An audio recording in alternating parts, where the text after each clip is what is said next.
ফ্লাডের কারণে আমাদের বাইকেরও ক্ষতিগ্রস্ত হয়ে গেছে। ওখানে এই বাইকটাকে নিয়ে যাচ্ছি কালাইন। আমাদের অজিত ভাই এখানে রয়েছে মাঝি।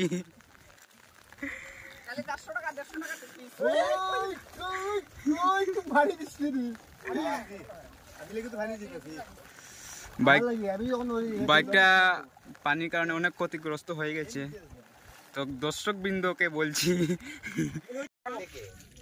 আমরা ঘুরতে ঘুরতে আসলাম একবারে খালি এটা কি তো মইসার তো খালি গাড়ি আর গাড়ি ফাইলছি এখন আইছে রে এমপেন বাইক আমরা যেতেছি দেবার থেকে যাবা যেতে পারি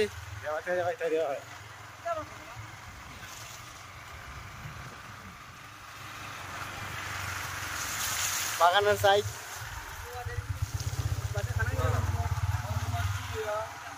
वाओ क्या व्यू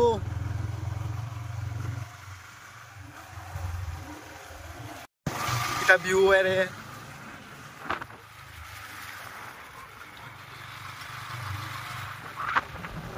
पहाड़ जो रे